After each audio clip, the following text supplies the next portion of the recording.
The North Pole workshop was always buzzing with excitement this time of year. Hammers clinked, saws whirred, and the sweet smell of peppermint wafted through the air as elves worked tirelessly on this year's Christmas toys. But one elf, Jingles, had a brilliant idea. Or at least, he thought it was brilliant. Jingles was in charge of the creative toy department, which, if we're being honest, was just a fancy title for toys no one asked for.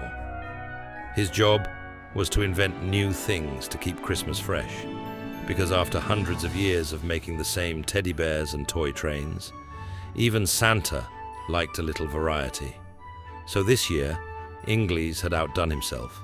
He sketched, he tinkered, he tested, and finally, on the eve of Christmas Eve, he unveiled his masterpiece to the workshop, the Santa Jack-in-the-Box.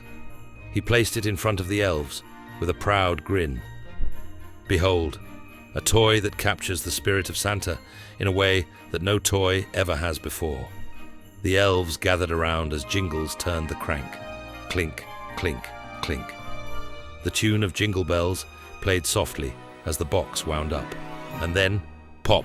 Out sprang a spring-loaded Santa head, complete with twirling eyes, a spiraled hat, and oversized glasses that screamed ho-ho-ho like New Year's Eve in Times Square.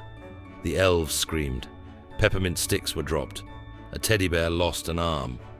Even Mrs. Claus, who had been carrying a fresh batch of cookies, nearly dropped the entire tray.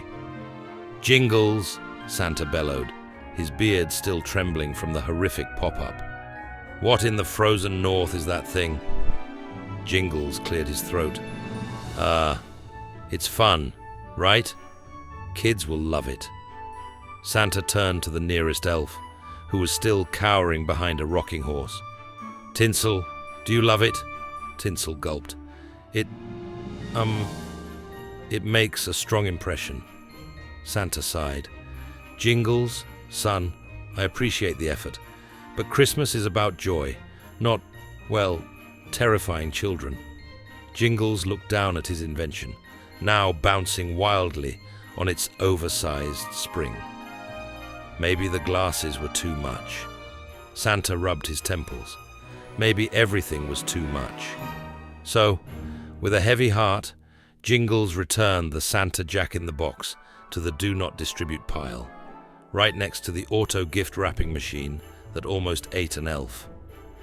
But as he walked away, he whispered, maybe next year, I'll try Santa with a built-in fog machine. And that, my friends, is why you never see a Santa Jack-in-the-Box under the tree.